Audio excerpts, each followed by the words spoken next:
taken was regarding the increase in terms of the rate of tax on diesel. As you're aware that the price of diesel between Meghalaya and Assam as of now is quite high. Guwahati, the rate is 90 rupees 33 paisa, whereas in Khanapara it is 84 rupees 10 paisa. That means a difference of 6 rupees 23 paisa in diesel is there right now between Khanapara and Guwahati. And hence, obviously looking at the overall revenue for the state, we have decided to increase it in a first stage by 50 paisa. And so as I said, we will keep two things in mind. Number one, that there should be a kind of a difference in the rate so that we have a rate advantage between Guwahati market and the Reboy and Khanapara market. And number two, that we will always keep in mind the national average so that the overall rates do not go above the national average. And we have been always maintaining that Meghalaya is as of now maintaining one of the lowest rates of petrol price and diesel price in the country as of now. The first decision that was taken today in the cabinet was regarding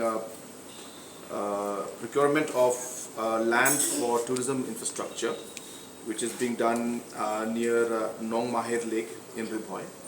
And this is being done, as I said, to increase the overall land bank with the state government so that tourism projects can take place. And we all know that this area, Nong Mahir Lake area, is very beautiful and very scenic and has a huge potential for tourism. And hence, with the procurement of this land, we will be able to take up tourism projects in this area. The third decision that was taken was to repeal and pass an ordinance to repeal the Rajasthan University Act 2011. As you're aware, the Rajasthan University 2011 Act was passed in the Assembly in 2011, but for multiple reasons till 2020 the assent of the governor was not given. In 2020, finally the assent of the governor came in the month of February.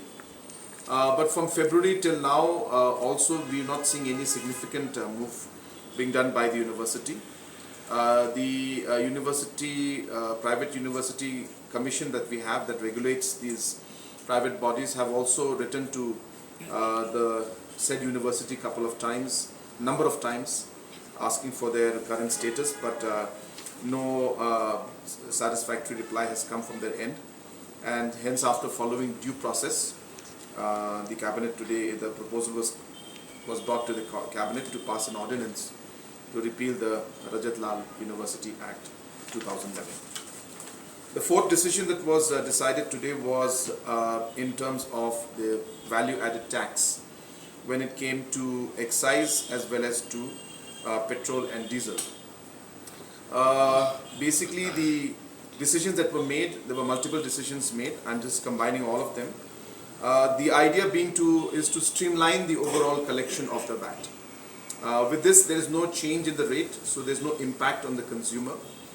But small changes like the time within which the concerned business houses should pay the VAT collected to the government as per the collections taken place.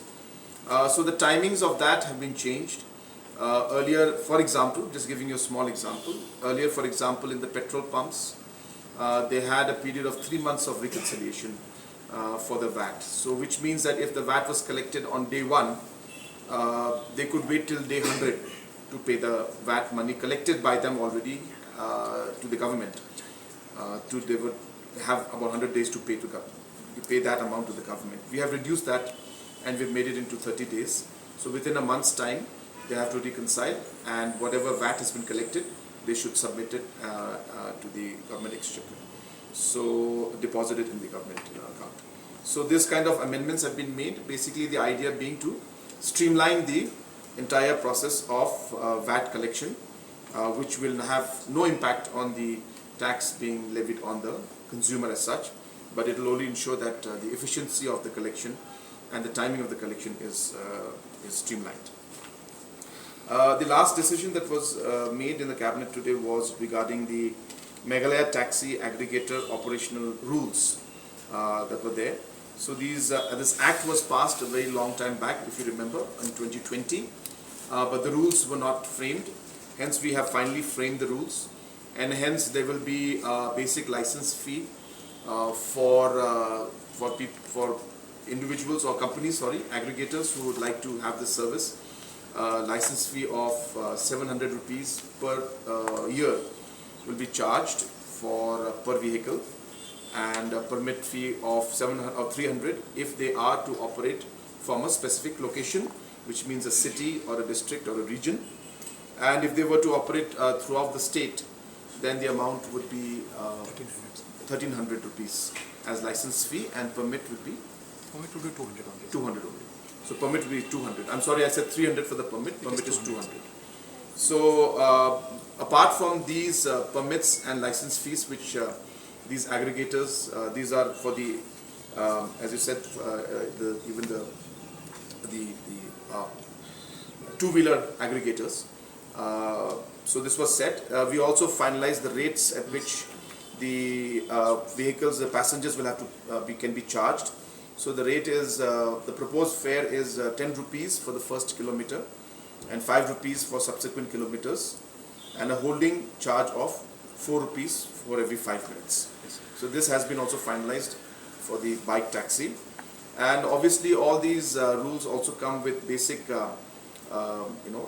rules that they should follow, like for example the app should be there, the GPS should be there, proper registration should be there, the identification of the driver should be available, and safety measures should be followed in every bike. So all those aspects have been put in detail in the rules, the Meghalaya taxi aggregator operational rules. So these were the basic decisions that were taken in the cabinet.